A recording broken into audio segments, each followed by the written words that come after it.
여러분 반갑습니다. 여러분들의 신앙을 책임져주는 남자 이종찬 인사드리겠습니다. 벌써 2020년이 시작된 지 열흘 가까이 지났는데요. 어떻게 여러분들 올해 세우신 계획들 혹은 신앙 결심들 잘 유지하고 있으신지 모르겠어요. 오늘 영상은 그분들뿐만 아니라 저와 같이 새해가 시작됐는데도 불구하고 작년부터 이어지는 여러 가지 패배감들 때문에 새해가 불안하고 좌절되고 무기력하고 아무 의욕이 없으신 우리 구독자분들과 함께 나누려고 만들게 되었습니다. 그 와중에 제가 재밌는 이야기를 한 가지 해드릴게요.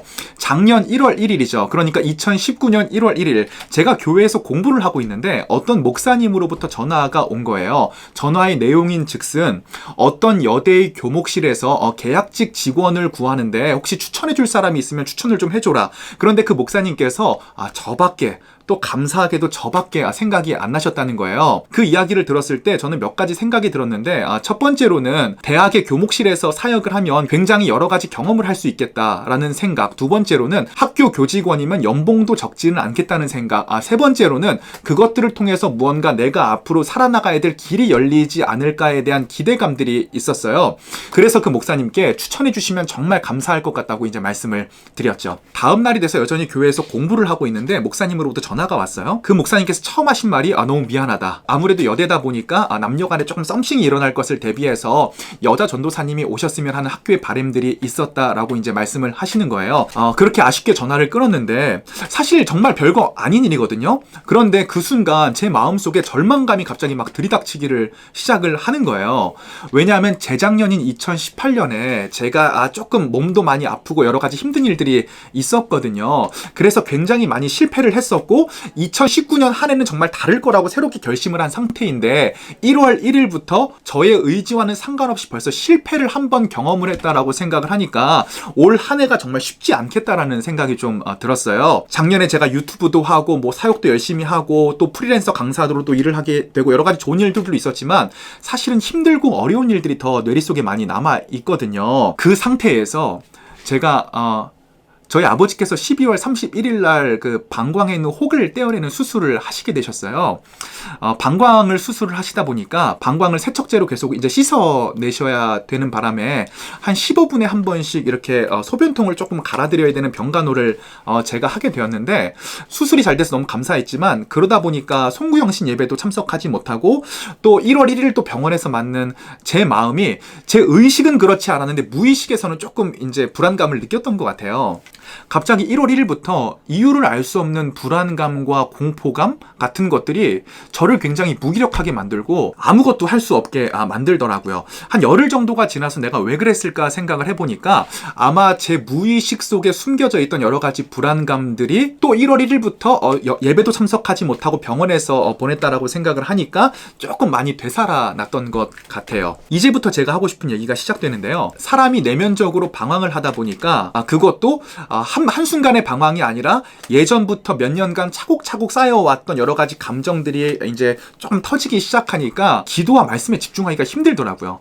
그래서 제가 집에서 계속 유튜브하고 인스타그램만 봤어요. 유튜브와 SNS가 나쁘다 뭐 이런 단순한 이야기를 여러분께 드리고 싶은 게 아니라 사실 여러분들도 아시겠지만 지금 유튜브 영상들의 추세가 컨텐츠도 물론 굉장히 자극적이지만 편집 방식도 굉장히 자극적인 부분이 있어요. 어떠한 걸 얘기를 하냐면은 굉장히 속도감 있는 영상, 시청 지속 시간을 유지하기 위해서 굉장히 속도감 있는 영상들이 주류를 이루고 있거든요. 이러한 속도감에서 오는 쾌감들이 때로는 우리의 마음을 마비시킬 때가 있는 것 같아요. 제가 평소에는 영화도 굉장히 즐겨보는 편인데 이 열흘 동안은 영화도 유튜브에서 영화 리뷰만 봤어요. 얼마나 좋은지 몰라요. 2시간 동안 영화를 안 보고 한 10분이면 그 영화를 다 영상을 통해서 설명을 해주니까 굉장히 이해가 잘 되더라고요. 이렇게 열흘 정도를 이러한 자극적인 것들로 내 마음을 채우다 보니까 어떤 느낌이 들었냐면 내가 내 인생을 책임져야 되는 진중하고 시간과 노력을 투자해야 되는 여러 가지 일들이 점점 귀찮게 느껴지더라고요. 제가 유튜브가 위험하다고 판단한 이유는 다른 뭐 영적이라든가 뭐 뇌과학적인 부분이라기보다는 이러한 실생활적인 부분에 좀 있었어요. 여러분들도 잘 아시겠지만 우리가 재미를 느끼는 건 대부분 우리 인생에 도움이 안 된다고 생각을 하시면 돼요. 남자분들은 많이 공감을 하시겠지만 우리가 막 PC방에서 밤을 새우고 새벽에 나오면은 막 아침 공기가 막 맑게 느껴지면서 막 희열을 느끼나요? 아니거든요. 100이면 100, 내가 왜 이랬지? 내일부터는 이러지 말아야겠다. 이런 생각을 하시기 마련이거든요. 유튜브라는 것이 굉장히 좋게 사용할 수도 있지만 특별히 방황하고 있고 마음을 무언가로 채우기를 원하는 사람에게는 굉장히 감각적이고 자극적인 쾌락적 요소밖에 제공해줄 수 없다는 사실을 제가 이번 일들을 통해서 조금 깨달은 것 같아요. 그래서 제가 2020년에 어떠한 모토를 가지고 가게 됐냐면 우리의 인생은 하나님께서 우리에게 허락하신 굉장히 중요한 것이고 중요한 것에는 책임이 따르고 책임이 따르는 것에는 무조건 시간과 노력과 정성과 투자가 따른다는 사실. 나는 내 2020년이 이런 자극적인 요소들, 이런 빠르고 속도감 있는 것들로 채워지는 것이 아니라 조금 더 묵직하고 진중하고 그리고 책임감 있는 것들로 채워져야겠다는 생각이 들었어요.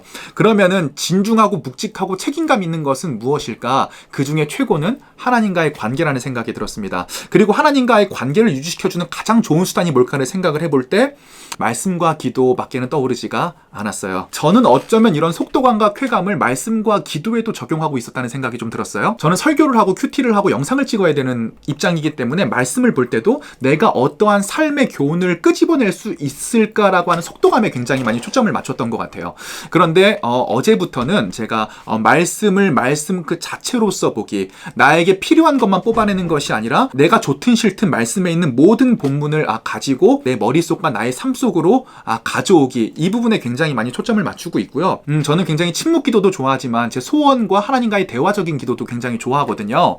그런데 대화적인 기도의 특징을 보면 내 얘기를 하나님께 하는 거에 좀 집중이 많이 돼 있는 것 같아요. 하나님 앞에 잠잠히 내 존재를 맡기는 기도, 침묵하는 기도, 하나님께서 내 삶에 원하시는 것이 무엇인지, 하나님께서 정말 나에게 요구하시는 것이 무엇인지를 듣기를 원하는, 조금 어려울 수 있지만 자아를 내려놓고 하나님의 뜻에 따를 수 있는 기도를 하려고 많이 생각을 하고 있어요. 혹시 이 영상을 보시는 우리 시청자들 중에서도 저와 비슷한 상황을 겪고 있으신 분들이 있을지 모르겠어요. 중요한 것은 예수 그리스도가 저와 여러분들을 위하여 죽으셔서 우리의 모든 우울감과 과거의 패배의식 속에서 건지셨다는 거예요.